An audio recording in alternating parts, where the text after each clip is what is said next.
નમસ્કાર વિદ્યાર્થી મિત્રો, સ્વાગત કરું છું તમારું પેઇન્ટેડ લર્નિંગમાં.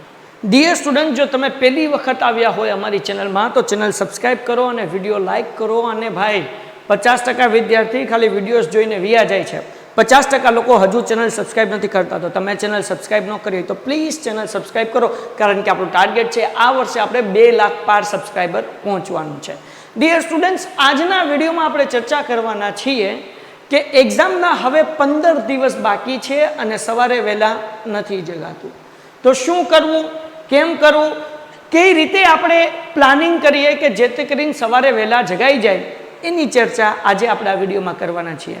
આ વિડીયો છેલ્લે સુધી જોશો ને તો 100% તમને ફાયદો થશે. યાદ રાખો ડિયર સ્ટુડન્ટ્સ, સવારે વહેલા જાગવા માટે સૌથી પહેલા અલાર્મ મૂકવા પહેલા પણ વહેલા જાગવા માટે સૌથી મોટો પ્લાન છે ને એ આપણો માઇન્ડસેટનો અલાર્મ મૂકવો. આપણે મનથી નક્કી કરવું કે સવારે વહેલા મારે જાગવું છે ને જાગવું છે. દરેક વિદ્યાર્થીની એક લિમિટેશન્સ હોય, હરેક વ્યક્તિનો એક કમ્ફર્ટ ઝોન હોય. આપણું મગજ આપણને આ લિમિટેશનની બહાર ન નીકળવા દે, આપણું માઇન્ડ આ કમ્ફર્ટ ઝોનની બહાર ન નીકળવા દે. આપણું માઇન્ડ હંમેશા આપણને અલગ અલગ બહાના દેખાડે, કારણ કે માઇન્ડને મહેનત કરવી નથી ગમતી, એને છટકબારી બહુ ગમે, એમને આરામ કરવો બહુ ગમે, ઇન્સ્ટાગ્રામની રીલ ઘુમાડવી બહુ ગમે, શોર્ટ્સ જોવા બહુ ગમે, મોજ કરવી બહુ ગમે, વિડીયો જોવા બહુ ગમે. પણ વિડીયોમાંથી જોઈને શીખીને પાછું રિવિઝન કરવું, દાખલા ગણવા એ નથી ગમતું. માઇન્ડને મહેનત કરવી નથી ગમતી, એટલે હંમેશા છટકબારી ગોતે. જો તમે સવારે અલાર્મ મૂક્યો હોય 4 વાગ્યાનો, 4 વાગ્યા અલાર્મ વાગે પણ ખરો, તો તમારો માઇન્ડ શું કે આપણે 5 મિનિટ સૂઈ જઈએ. તમે 5 મિનિટ સુવા જાઓ, અલાર્મ બંધ કરી દો, બીજો અલાર્મ ન મૂક્યો હોય તો તમે ડાયરેક્ટ જે ટાઈમે જાગતા હશો એ ટાઈમે જાગશો. 8 વાગે જાગતા હશો તો 8 વાગે જાગશો, 7 વાગે જાગતા હશો તો 7 વાગે જાગશો, અને 9:30 વાગે જાગવાના હશો તો 9:30 વાગે જાગશો. તમે વહેલા નહીં જાગી શકો. ઘણા બધા વિદ્યાર્થી એવું પણ વિચારે કે હું તો વીક છું, હું તો નબળો છું, મારે સવારે વહેલા જાગીને શું કરવું, મારા રિઝલ્ટમાં કંઈ પરિવર્તન તો આવવાનું નથી. 110% તમારા રિઝલ્ટની અંદર પરિવર્તન આવે જો તમે સવારે જાગીને મહેનત કરો તો. કેવી રીતના પરિવર્તન આવે? પહેલાં તો છે તમારું કમ્ફર્ટ ઝોન. એક તમે કમ્ફર્ટ ઝોન બનાવી નાખ્યું છે કે હું આટલી જ મહેનત કરી શકું, મારા આટલા જ માર્ક્સ આવે, મારે આટલું જ કામ કરવું છે, હું સવારે વહેલા ન જાગી શકું. હવે તમે પેલો દ્રઢ નિશ્ચય કરો કે ભાઈ મારે સવારે વહેલા જાગવું છે, અને તમે એક વખત પરાણે ઊભા થઈ ગયા તો પેલી જંગ તો તમે ત્યાં જ જીતી ગયા. 40%નો રિઝલ્ટનો સુધારો ત્યાં જ આવી જાય, પેલો કોન્ફિડન્સ ત્યાં જ વધી જાય કે આ મેં વાંચ્યું છે, આ વાંચ્યું છે, આ મેં કર્યું છે, આ મને આવડે છે. પેલો જ કોન્ફિડન્સ વહેલા જાગવાથી વધી જશે અને એની અસર તમને પેપરની અંદર દેખાશે. તમે કોન્ફિડન્સથી પેપર લખી શકશો. તો ડિયર સ્ટુડન્ટ્સ, તમે લોકો પેલો દ્રઢ નિશ્ચય કરો કે મારે વહેલા જાગવું છે. હું તમને એક વ્યક્તિની વાત કરું, તમે જુઓ કે માણસ દ્રઢ નિશ્ચય કરીને ક્યાં પહોંચી શકે. તમે 15 વર્ષ, 16 વર્ષ, 17 વર્ષની ઉંમરના છોકરાઓ છો, 14 થી 17 વર્ષની તમારી ઉંમર હશે. હું તમારી ઉંમરના જ એક વ્યક્તિની વાત કરું, નામ છે માઇકલ ફેલ્પ્સ. હવે આ બાળક જ્યારે 7 વર્ષનો હોય છે ને ત્યારે સ્વિમિંગ કરવાનું શરૂ કરે છે. જ્યારે 9 વર્ષની ઉંમર થાય છે ને ત્યારે નેશનલ રેકોર્ડ તોડી નાખે છે. જ્યારે એ 12 વર્ષનો થાય છે ને ત્યારે એની ઉંમરના બધા નેશનલ અને ઇન્ટરનેશનલ બધા રેકોર્ડ તોડી નાખે છે. જ્યારે તમારી જેટલી ઉંમર હોય છે ને ત્યારે અમેરિકાનો પેલો 15 વર્ષની ઉંમરનો બાળક બને છે કે જે ઓલિમ્પિકની અંદર ભાગ લે છે. ડિયર સ્ટુડન્ટ્સ, આ વ્યક્તિ કેટલા ગોલ્ડ મેડલ જીતે છે? 28 ગોલ્ડ મેડલ જીતે છે. 1972માં એક સ્પીચ કરીને, મેક્સ સ્પીચ કે એવું કંઈ, અહીંયા ફોટો હશે તમે એ જોઈ શકશો, SPITZ, આ તમને ફોટો પણ દેખાશે ને એનું નામ પણ દેખાશે. આ વ્યક્તિએ 1 વર્ષમાં 7 ગોલ્ડ મેડલ જીત્યા હતા. હવે દુનિયા એવું માની લીધું હતું કે 1 વર્ષમાં 7થી વધારે ગોલ્ડ મેડલ કોઈ સદીઓ સુધી નહીં જીતી શકે. 1972માં જીત્યો 7 ગોલ્ડ મેડલ. કેમ? જેવી રીતના 100 મીટરની દોડ આવે, 200 મીટરની દોડ આવે, 400 મીટરની દોડ આવે, એ રીતના અલગ અલગ સ્વિમિંગના રાઉન્ડ આવે. તો 7 અલગ અલગ સ્વિમિંગની ગેમમાં ભાઈ ગોલ્ડ મેડલ જીતી ગયો. એટલે દુનિયા એવું માની લીધું 1972માં કે હવે આવું કામ પોસિબલ નથી. 2004થી 8માં માઇકલ ફેલ્પ્સે કીધું, મીડિયામાં ઓપન ચેલેન્જ કરીને કહી દીધું કે બોસ, આપણે 8 ગોલ્ડ મેડલ જે બ્રિજિંગ ઓલિમ્પિક છે ચાઇનાની અંદર 2008, એની અંદર આપણે જીતશું. ભાઈ મહેનત કરવાનું શરૂ કરી દે છે. 12 કલાક. ઓલો જે હતો 1972નો એ રોજની 8 કલાક મહેનત કરતો. આ કે હું વધુ મહેનત કરીશ કારણ કે મારે એના કરતાં વધુ સારું પરિણામ જોવે છે. અને એ વ્યક્તિ રોજની 12 કલાક મહેનત કરે છે, સ્વિમિંગ કરે છે. તમે વિચાર તો કરો બાપુ, 12 કલાક સ્વિમિંગ એટલે આપણે અડધી કલાક પણ નાવા ગયા હોય સ્વિમિંગ પુલની અંદર તો આપણી ચામડીમાં કરોચલી પડી જાય. એ વ્યક્તિ 12 કલાક સુધી પાણીમાં પડ્યો રહેતો. વિચાર કરો તમે. હવે થયું એવું કે એને એમાં હાથમાં થઈ ગયું ફ્રેક્ચર થઈ ગયું એટલે ડૉક્ટરે કીધું હવે તું સ્વિમિંગ નહીં કરી શકીશ, હવે તું પ્રેક્ટિસ પણ નહીં કરી શકીશ ને આ ઓલિમ્પિકમાં ભાગ નહીં લઈ શકીશ. પણ હવે એ તો મીડિયામાં ઓપન ચેલેન્જ કરીને કહી દીધું કે ભાઈ જે છે ને 8 ગોલ્ડ મેડલ જીતશે. તો શું કર્યું?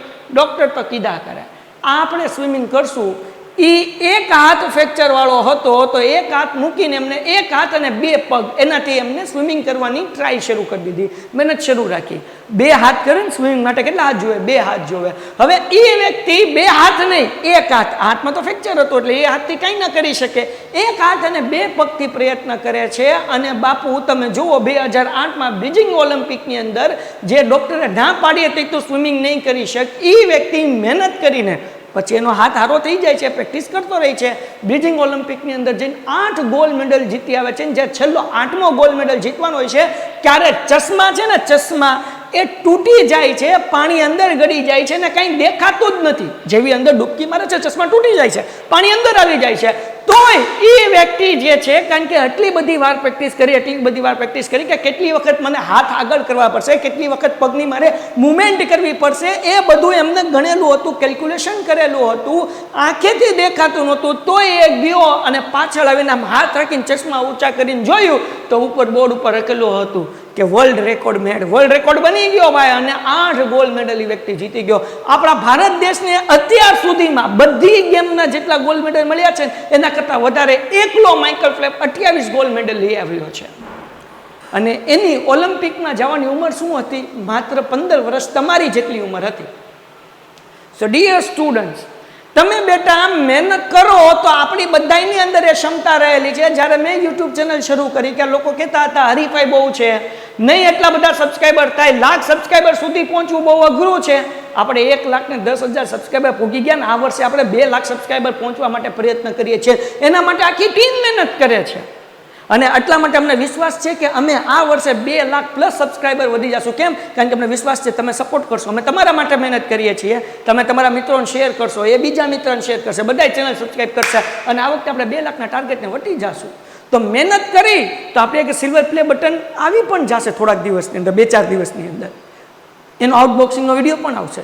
સો ડિયર સ્ટુડન્ટ્સ, કહેવાનો મતલબ શું છે? અગર તમે સતત સાતત્યતાથી કન્સિસ્ટન્સીથી મહેનત કરતા રહેશો ને તો પરિણામ તમને મળે. તમે નબળા છો કાંઈ વાંધો નહીં, ભૂલ પડશે શીખો, ભૂલ પડે શીખો. તમે વાર્તા તો સાંભળી જ છે એક કાચબાની સસલાની. કોણ જીતે છે? સસલું જીતે છે? નથી જીતતું. જીતવું તો સસલાને જોઈએ. કેમ? કાચબો જીતે છે. કાચબો સસલા કરતા વીક છે પણ કાચબો ચાલતો રહે છે અને અંતે જીતી જાય છે. તમે પણ કાચબા જેવા હોય, તમને આટલું સ્પીડમાં પાકું નથી થતું, આટલા દાખલા નથી આવડતા, આટલું સમજાતું નથી, પણ મહેનત કરતા રહ્યો. જો કરતા રહ્યા તો પરિણામ સારું આવતું જશે અને તમે ટોપર સુધી પહોંચી જશો. હું 4થા ધોરણમાં 2 વર્ષ ફેલ થયેલો વિદ્યાર્થી છું, પણ એ તો 4થા ધોરણમાં 2 વખત ફેલ થયો. પછી 4થા ધોરણના 3જા વર્ષે વાર્ષિક પરીક્ષામાં 1લો નંબર હતો. કેમ? મહેનત કરી તો ફાયદો થયો થાય. તમે જેટલી મહેનત કરો છો અને તમે એવી અપેક્ષા રાખો છો કે મને સારું પરિણામ મળે તો ન મળે. જેટલી મહેનત કરી છે એટલું જ પરિણામ મળે. હવે તમે એવું ઈચ્છો છો કે પાછલું જે મારું પરિણામ હતું ને એના કરતાં આ વખતે મારું પરિણામ સારું આવે, તો પાછલી જે તમે મહેનત કરીને એના કરતાં વધારે સારી મહેનત કરો તો તમે પાછલા રિઝલ્ટ કરતાં વધારે સારું રિઝલ્ટ મેળવી શકશો.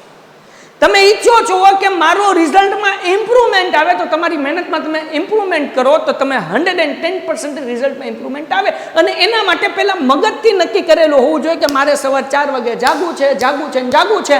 અને બાપુ સાતત્યતાથી તમે 10 દિવસ જાગી જાઓ પછી 11મા દિવસે અલાર્મની જરૂર નહીં પડે, આંખ ખુલી જશે બાપુ. કેમ? કારણ કે અહીંયાથી મન છે મને કરવું છે.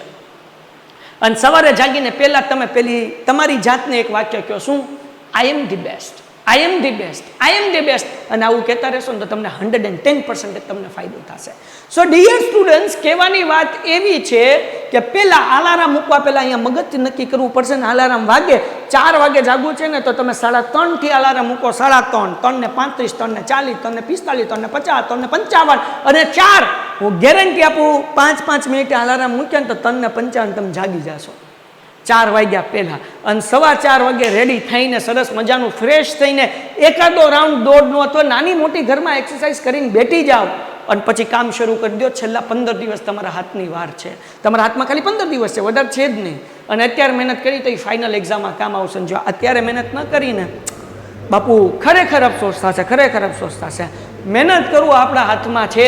આપણે 100% પ્રયત્નથી મહેનત કરશું તો 100% આપણને રિઝલ્ટ પણ મળશે. સો ડિયર સ્ટુડન્ટ્સ, તમને બધાને વિનંતી છે, સવારે વહેલા જાગવા માટે અલાર્મ પહેલાં અહીંયાથી નક્કી કરો, અહીંયાથી નક્કી કરો. અહીંયાથી નક્કી થઈ ગયું ને પછી અલાર્મ તો ગૌણ છે, નહીં વાગે ને તોય જાગી જશો. ને રાતના સવાર તમારે જવું હોય છે લગ્નની અંદર, કેદી અલાર્મ મૂક્યો? સવાર 4 વાગ્યાની ટ્રેન હોય છે, અથવા કોઈ જગ્યાએ આપણે જવાનું છે, ફોર એક્ઝામ્પલ જાનની અંદર, અથવા બહાર ફરવા જવાનું છે. અલાર્મ 4 વાગ્યાનો મૂક્યો ને તો રાત્રે 2 વખત જોઈએ, જાગીને જોઈ લઈએ કે 4 વાગ્યા કે નથી વાગ્યા. કેમ? કારણ કે મન છે. સમજાણું કે નહીં? તો હવે 15 દિવસ મન કરી લ્યો, બરાબર? જે કામ કરો છો ને એનાથી પ્રેમ કરો તો તમને રિઝલ્ટ સારું મળશે. પરાણના પૂન ન થાય, તમારે કરવાનું જ છે તો પછી પ્રેમથી કરી લો ને બાપુ, તો એટલીસ્ટ તમને સંતોષ થશે. તમારા જે રિઝલ્ટ છે એમાં 5, 10, 15, 20% ફાયદો થશે અને એના કારણે તમારો કોન્ફિડન્સ અને આત્મવિશ્વાસ વધશે ને એ તમારી લાઈફની અંદર તમને બહુ કામ આવશે. સો ડિયર સ્ટુડન્ટ્સ, અહીંયાથી નક્કી કરો. કાલ સવારથી તમે વહેલા જાગી શકશો. તમારા મિત્રો સાથે આ વિડીયોને શેર કરો, ચેનલ સબસ્ક્રાઈબ કરો અને ખાસ તમે પેન્ટેડ એપ્લિકેશન હજુ સુધી ડાઉનલોડ ન કરી હોય ને તો પેન્ટેડ ડાઉનલોડ કરો. કારણ કે નવેમ્બરથી સરસ મજાની એક બેચ લોન્ચ થવા જઈ રહી છીએ. એક્ઝામના છેલ્લા 4 મહિનાની અંદર આખું રિવિઝન કરાવશું, ગણિત, વિજ્ઞાન, ઇંગ્લિશ ને સમાજ. તૈયાર રહેજો, ચેનલ સબસ્ક્રાઈબ કરજો અને ખાસ કરીને પેન્ટેડ એપ્લિકેશન ડાઉનલોડ કરશો તો આના સરસ મજાના ન્યૂઝ તમારા સુધી પહોંચી જશે. ગુડ બાય, ધન્યવાદ.